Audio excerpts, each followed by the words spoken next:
Hello everybody and welcome to another ASMR video and welcome to my first ever soft speaking video. So I have absolutely no idea how good this is going to be, but want to give soft speaking a go and see if it's any good. Today I'm going to be presenting 20 facts to you about the Grand Theft Auto game franchise. I am reading this off of a website, it's off of a What Culture article, which I will put the link to in the description below if you want to either read along or just view it for yourselves.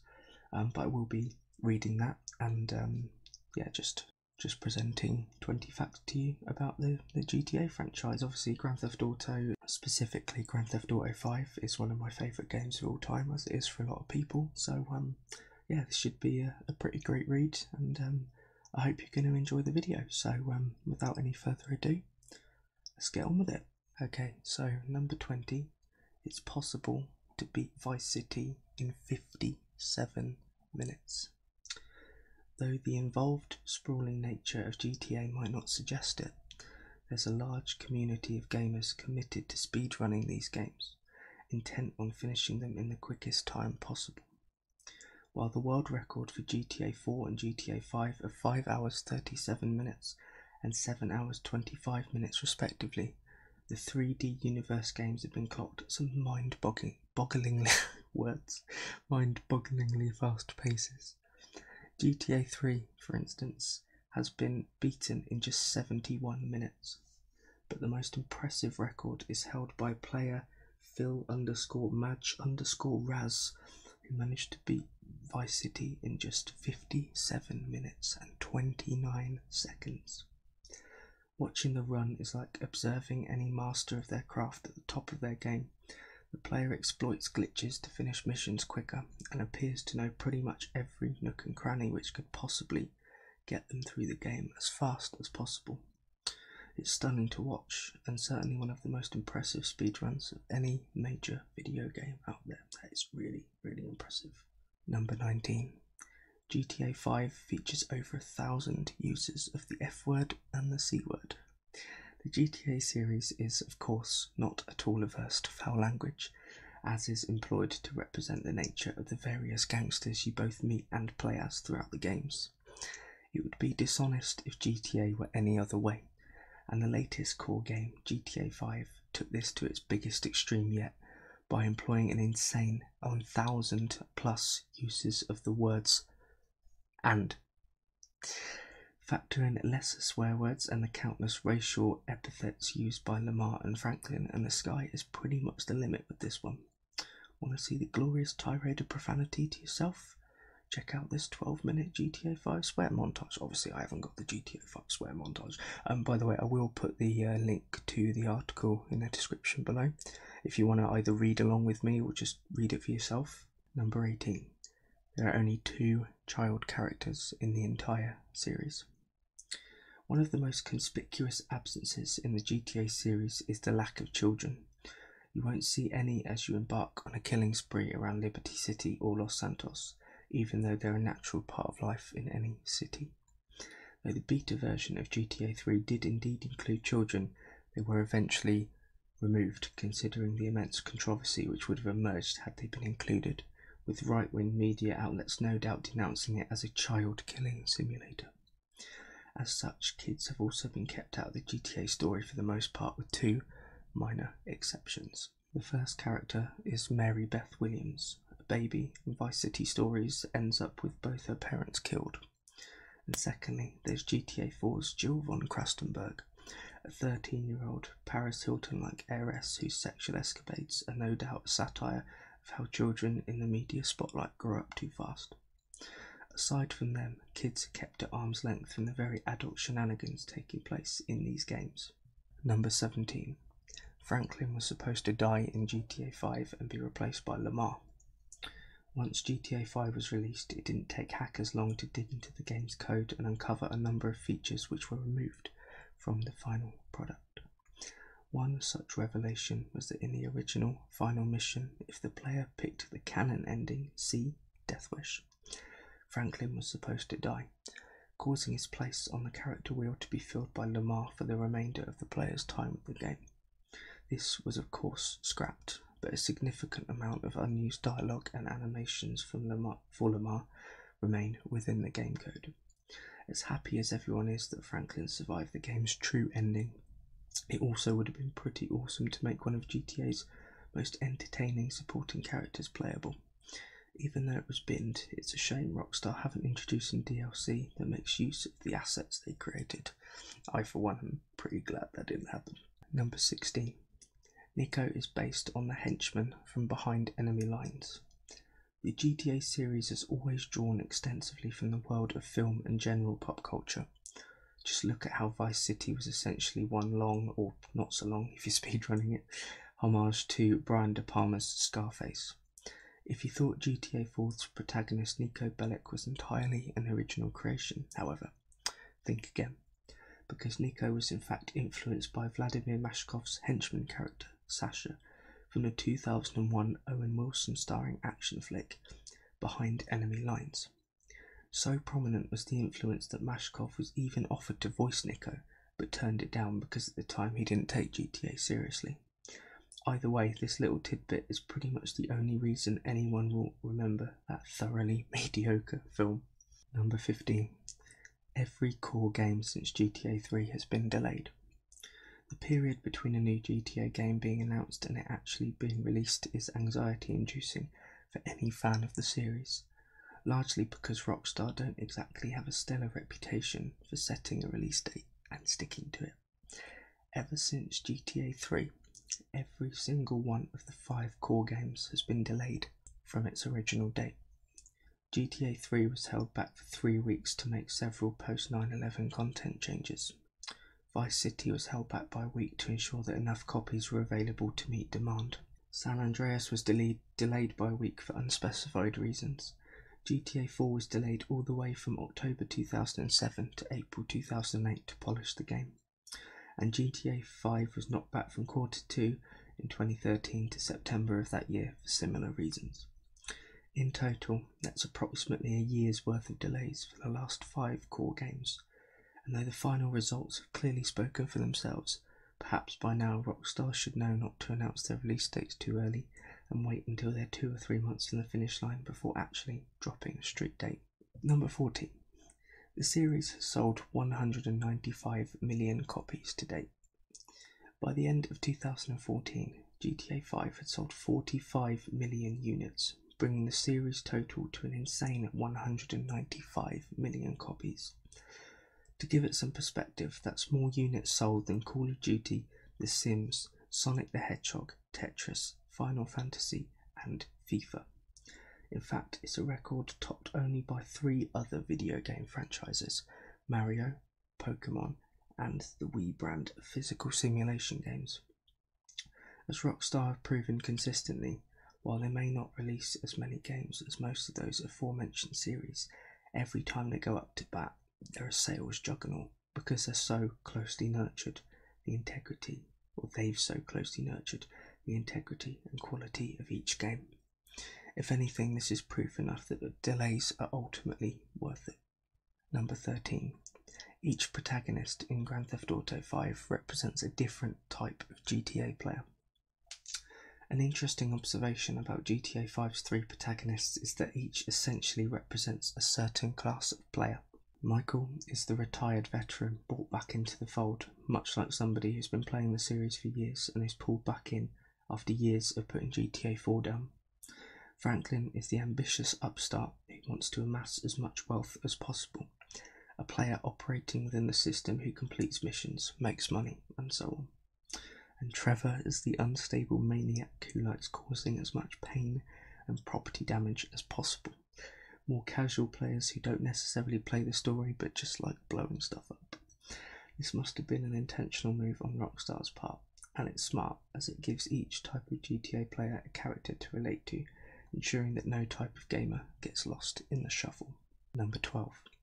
San Andreas characters Ryder and OG Locke are modelled after real-life rappers. The GTA series has, especially in recent years, begun to draw upon real-life figures for influence as part of its outrageous pop culture satire, such as the various socialite characters clearly being parodies of Paris Hilton, Lindsay Lohan, and so on. Though two focal characters in San Andreas campaign have been modelled pretty much directly on famous figures. Firstly, there's Turncoat Rider, who bears an uncanny resemblance to legendary NWA rapper Eazy-E, whose music is included in the game's soundtrack. And secondly, OG Locke was written to be a parody of Ja Rule. They both have the first name Jeffrey, and Locke's stealing of Mad Dog's lyrics reflects Rule's apparent theft of music from rapper DMX. Number 11. A cross-dressing heist mission was cut from GTA 5. Another fascinating section cut from GTA 5 but left in the game's code was a mission called the Shamuta Job, a heist in which Michael and Trevor pretend to be a couple, ending up being shown around a fancy neighbourhood before robbing one of the mansions there. The mission saw Trevor cross-dressing to play a woman, and going by the leaked audio clips from the mission, it sounds like Trevor's over-the-top attempt to come across as feminine would have been absolutely hilarious. In addition, Trevor refers to Michael as Albert throughout the mission, which was the character's name in the earlier builds of the game. Also, some have theorised that this mission may go to explain why Wei Cheng thinks that Michael and Trevor are lovers in the mission Bury the Hatchet. This mission sounds absolutely brilliant, so it's a damn shame it didn't make the final cut and doesn't seem to be getting a DLC release of any kind. More Trevor shenanigans can only be a good thing, after all. Number 10. Rockstar loves mocking the rival Driver franchise. A few short years after the GTA series began, the rival Driver franchise launched to considerable acclaim, before a string of mediocre sequels and a startling lack of ambition caused it to be surpassed by the vastly superior 3D universe iterations of the GTA franchise. Rockstar have taken the opportunity to poke fun at Driver over the years, the first being GTA 3's mission called Two-Face Tanner, in reference to the Driver's protagonist also named Tanner. In the pre-mission cutscene, Tanner is said to be strangely animated and totally useless outside of his car, in reference to the clunky on-foot animations in Driver 2 and how gameplay outside of the cars was so heavily criticised. To boot, Rockstar gave the character a feminine running animation for extra humiliation. Then, in the Vice City mission Autoside, one of your assassination targets is named Dick Tanner, and in San Andreas during one mission the player can see a character playing a video game and mocking it, stating, "This sucks, I mean how could Refractions," a parody of Driver's developer Reflections Interactive, mess up so bad? Tanner, you suck ass. Number 9. Phil Collins and Laszlo Jones are the only celebrities to appear as themselves. There are only 2 real-life celebrities who have agreed to appear as themselves in the GTA series to date, the rest being represented by way of satirical caricatures with different names. Firstly, there's Phil Collins, who appears in a subplot in which he is to play a concert in Vice City and requires the player to protect him from assassins. Completion of the mission allows the player to purchase a $6,000 ticket to see a full in-game rendition of In the Air Tonight. It's totally worth it for the sheer weirdness alone. Then there's Laszlo Jones, a real-life US talk show host who plays an exaggerated version of himself in the GTA games, largely as a voice character until GTA 5, where he appears in several missions involving Michael's daughter Tracy and a reality show he is hosting. Needless to say, he gets thoroughly humiliated and the results are hilarious, so not quite a realistic depiction of the real Jones it seems, but close enough. Number 8. Rockstar versus celebrities. Though Rockstar have caught plenty of flack from right-wing commentators and enterprising lawyers, they've also had a few encounters with the rich and famous themselves. Firstly, 50 Cent insisted that he'd been approached by Rockstar to voice CJ in San Andreas, but turned it down on the basis that he would only want to play himself in a video game, which later happened with the terrible Bulletproof and the slightly better Blood on the Sand, though Rockstar vehemently denied this. Much more controversial was Lindsay Lohan's frivolous lawsuit against Rockstar, claiming that the minor character Lacey Jonas, an anorexic actress, constantly being hounded by the media, was modelled on her likeness, as was the above image of a woman used heavily in promotional materials for the game. One particularly outrageous claim in Lohan's suit is that she has been using the peace sign hand gesture for years, before and after its use in the game, and it's clearly just a desperate attempt to keep herself in the public eye as her fame is bottoming out. Number 7, this is one of my personal favourites. Stephen Ogg, who played Trevor, recorded some of his lines in his underwear to get into character. As proof that method acting just isn't limited to movie actors, Stephen Ogg, who voiced Trevor in GTA 5, reportedly recorded some of his lines in his own underwear in order to get into character for the part. How this worked with the motion capture equipment is anyone's guess, but it's pretty damn hilarious nonetheless. Number 6. If the player shoots the moon, it will change size, but that is in the 3D universe games only. The first game to feature the moon was GTA 3, and it was a mainstay of the 3D universe from that point on, with one of the more amusing Easter eggs being that you could shoot the moon with a sniper rifle and cause it to change size instantaneously, getting bigger with each shot before returning to its smallest size. It serves no narrative or gameplay function whatsoever, but it's a pretty imaginative hidden feature nonetheless, and one that's incredibly easy to miss unless you're just screwing around or do it by pure accident. I actually never knew you could do that, so I might try that later. Number 5. Rockstar paid for controversial media publicity. One of the more startling revelations about the GTA series to emerge in recent years is that Rockstar paid for a large amount of the negative publicity which surrounded the release of the original game. They enlisted Shane PR guru Max Clifford to plant stories in the British media about the game, which in turn led to politicians getting involved and eventually kickstarting the whole counterculture movement which the series thrived on in its earlier days. After all, given the startlingly good quality of the series as a whole, could any controversy really do it any financial harm? The results, of course, speak for themselves, and making GTA a lightning rod for reactionary politicians and ignorant parental groups has served it extremely well over the years. Number 4. Phone calls on radio show WKTT in GTA 4 are real phone rants from fans. WKTT, We Know the Truth, is a station which appears in GTA 4, and the summer before the game was released, Rockstar opened a parody website about the station, providing a phone number for fans to call in and rant about what's wrong with Liberty City, America, liberals, or your health.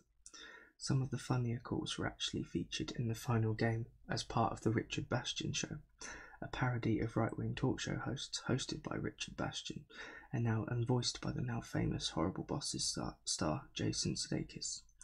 You can check it out for yourself here, with Sudeikis mocking the liberal callers who decry the president and environmental access while patting the backs of those who support him. Though at least one of the calls is clearly fabricated due to the fact that the caller interacts with Bastian, it seems that the declarative rants are on the whole totally legitimate. Number 3.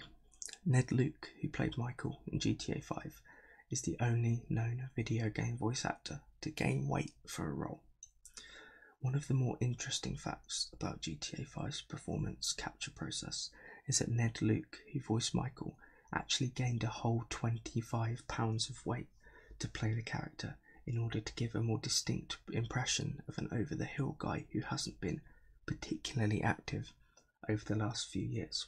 Luke's commitment to the role reflects the infamous weight gain for parts undertaken by the likes of Robert De Niro in Raging Bull, Jared Leto in Chapter 27, and Christian Bale from The Machinist to Batman Begins.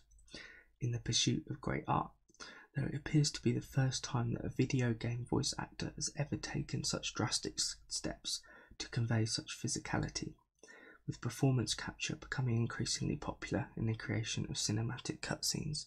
Expect this sort of thing to become much more common over the next few years. So fair play to him, that is total commitment. Number 2. The GTA franchise was a total accident. The fact that the GTA series even exists is merely a happy accident that occurred during the development of DMA Design's game Race and Chase, DMA designs eventually became Rockstar North. The game originally saw the player taking the role of either a cop or a criminal and facing off against the opposing side. However, a glitch caused the police cars to be unnecessarily aggressive in crashing down the criminals, even trying to ram them off the road. And this turned out to be one of the game's most popular features with testers, so DMA kept it in and ultimately decided to remove the ability to play as a cop. Following on from that, the lame title was dropped and Grand Theft Auto was born. It's terrifying to think that without this glitch, gamers over the world might not have one of the most treasured video game franchises in history. Okay, so are you ready for number 1? Let's see what it is. Number 1. The only movies more expensive than GTA 5 are the last 2 Pirates of the Caribbean films. And finally, GTA 5 currently ranks as the 3rd most expensive video game ever produced, adjusted for inflation, sitting behind last year's Destiny, 500 million, and Call of Duty Modern Warfare 2, which made 275 million. In 2015 money, GTA 5 cost a huge $268 million to date, which is a good 55 million above the 4th entry, should I say. Final Fantasy, I'm going to say that's 7. I think that's 7. I'm not good with my Roman numerals. Even Hollywood can't keep up with that price tag, because the only 2 movies to date to cost more than GTA 5 are the 3rd and 4th Pirates of the Caribbean movies. At World's End, which cost 300 million, and on Stranger Tides, which cost 378.5 million. Anyone who is still under the delusion that video games are a lesser medium to movies need only look at these figures and their subsequent profits to see that it simply isn't the case. Which awesome GTA facts are your favourite? Have you got any corkers that didn't appear in this list? Put it in the comments below. So yeah, that is pretty much everything. I am going to have to change the background to this video because I don't know why I thought it was GTA 5. I literally thought it was just facts about GTA 5, but I got it wrong, so I'm going to have to change my intro and my background image, so that's going to be a very fun edit. But I hope you enjoyed this video nonetheless. It is, like I say, it is my first soft speaking video, so let me know what you guys think. I honestly have no idea how it's going to turn out. It felt okay. I enjoyed doing it, so hopefully I'll do some more in the future. But yeah, let me know what you think of the whole thing, and let me know what you think of the video. And like I say, if you do want to go and check the article out, I will put it in the description below. But I think that is going to be pretty much everything for today, so thank you very much for watching. Please leave a like on there if you enjoyed it, subscribe if you are new to the channel, comment below any thoughts and suggestions you may have. If you'd like to check me out on social media, I have now actually got a Twitter dedicated to my ASMR channel now. It's at TheMilkGuzzler ASMR, so the link will be in the description, but if you want to follow me on there, that'd be great. So if you want to go and check out my social media, then feel free to do so. But thank you once again, and I will see you in the next video.